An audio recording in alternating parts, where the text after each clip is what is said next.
बाबा साहब भीमराव अम्बेडकर जी का संविधान केवल कागज नहीं है, वो लोहे की तलवार है जो समय समय पर हमें सम्मान दिलाने का काम करती है।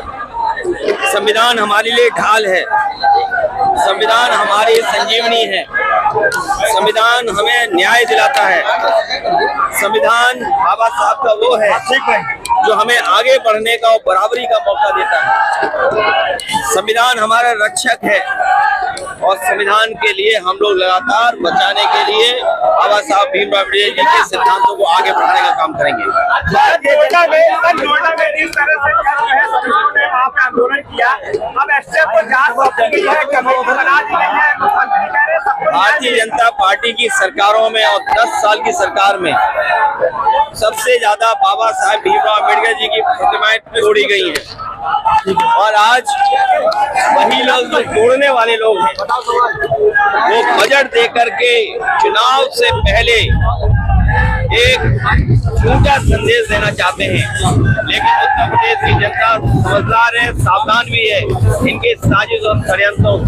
केरला में दलित युवक के साथ उसके बाद उसने आत्महत्या कर लिया। अभी भी दलितों के खिलाफ और पिछड़ों के खिलाफ और खासकर पीडीएफ वर्ग के खिलाफ लगातार भेदभाव हो रहा है, लगातार अन्याय होता है और उसका परिणाम इतना होता है कि इतना शोषण होता है कि मान सम्मान के लिए कभी कभी लोग आत्महत्या भी कर लेते हैं।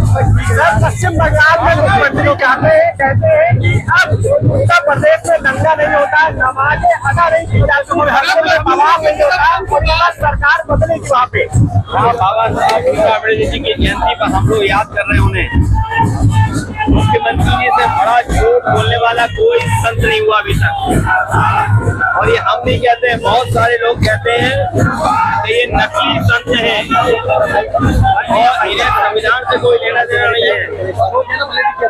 संविधान से चलने वाले लोग कभी किसी के साथ अन्याय नहीं कर सकते हैं और जो नोएडा में हुआ है इसी सरकार की नाकामी की वजह से नोएडा हुआ है। इनकी जो LIU इंटेलिजेंस या वनस्पति की वजह से या चुनाव प्रचार में बंगाल चले गए थे, साथ सरकार को पता था, जानकारी थी, उसके बावजूद भी सरकार ने होने दिया।